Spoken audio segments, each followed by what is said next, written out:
அனைவருக்கும் அன்பு வணக்கங்கள். இன்றைய கதை அமுதத்திலே நாம் பார்க்க இருப்பது செத்த பாம்பு. ஒரு பாம்பு வளைந்து நெளிந்து தரையில் ஊர்ந்து கொண்டிருந்தது. அதை பார்த்த ஒரு குட்டி குரங்குக்கு வேடிக்கையாக இருந்தது. அது மெதுவாக போய் அந்த பாம்பை கையில் பிடித்து விட்டது. பாம்பு குரங்கின் கையை இறுக்கமாக சுற்றி கொண்டது. விஷப்பல்லை காட்டி அது சீறியது. குரங்குக்கு கொஞ்சம் பயம் வந்துவிட்டது. சிறிது நேரத்திலே அந்த குரங்கு கூட்டமெல்லாம் கூடி அங்கு வந்து விட்டன. ஆனாலும் யாருமே அந்த குட்டி குரங்குக்கு உதவ முன்வரவே இல்லை. ஐயோ, இது பயங்கரமான விஷமுள்ள பாம்பாச்சே, இது குத்தினா உடனே மரணம்தான். இது பிடியை விட்டதுமே பாம்பு இதை கொத்திவிடும், இது இனி தப்பிக்கவே முடியாது என்று குட்டி குரங்கின் காதுபடவே பேசிவிட்டு ஒவ்வொன்றாக கலைந்து சென்று விட்டன. தன்னுடைய கூட்டமே தன்னை கைவிட்டுவிட்ட சூழ்நிலையின் வேதனை ஒரு பக்கம், எந்த நேரமும் கொத்தி குதற தயாராக இருக்கும் நச்சுப்பாம்பு மறுபக்கம், மேலும் மரண பயம் வேறு என எல்லாம் சேர்ந்து அந்த குட்டி குரங்கை பாட்டி வதைத்தன. ஐயோ, புத்தி கெட்டு போய் நானே வழிய வந்து இந்த மரண வலைக்குள் சிக்கிக்கொண்டேனே என குரங்கு பெரிதாய் குரல் எழுப்பி ஓலமிட்டது.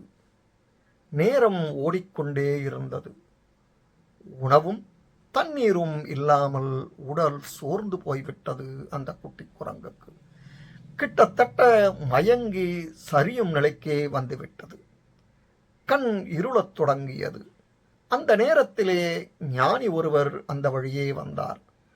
குரங்கு இருந்த நிலையை பார்த்ததும் நடந்ததை உணர்ந்து கொண்டார். குரங்கை நெருங்கி வந்தார் அந்த ஞானி. சொந்தங்களெல்லாம் கைவிட்டு விட்ட நிலையில் தன்னை நோக்கி மனிதர் ஒருவர் வருவதைக் கண்ட அந்த குட்டி குரங்கிற்கு கொஞ்சம் நம்பிக்கை பிறந்தது. அவர் நெருங்கி வந்து அந்த குட்டி குரங்கிடம் சொன்னார், எவ்வளவு நேரம்தான் பாம்பை கையில் பிடித்து கொண்டு கஷ்டப்படப் போகிறாய்? அதை கீழே போடு என்றார். குரங்கோ, ஐயோ, பாம்பை நான் விட்டுவிட்டா அது என்னை கொன்றுவிடும் என்றது. அவர் மீண்டும் சொன்னார், பாம்பு செத்து ரொம்ப நேரமாச்சு, அதை கீழே போடு என்றார் அவர். அவர் வார்த்தையை கேட்ட குரங்கு பயத்துடனே பிடியை தளர்த்தி பாம்பை கீழே போட்டது. அட, நிஜமாகவே பாம்பு ஏற்கனவே குரங்கு பிடியில் செத்துதான் போயிருந்தது. அப்பாடா, குரங்குக்கு உயிர் வந்தது. அவரை நன்றியுடன் பார்த்தது. இனிமே இந்த முட்டாள்தனம் பண்ணாதே என்றபடி ஞானி கடந்து சென்றார். அன்பு சகோதரர்களே, நம்மில் எத்தனையோ பேர் பாவம் என்ற செத்த பாம்பை கையில் பிடித்து கொண்டு விட முடியாமல் இன்னும் கதறிக்கொண்டுதான் இருக்கிறோம். இந்த பதிவு உங்களுக்கு பயனுடையதாக இருப்பின் ஷேர் செய்யுங்கள். நன்றி, வணக்கம்.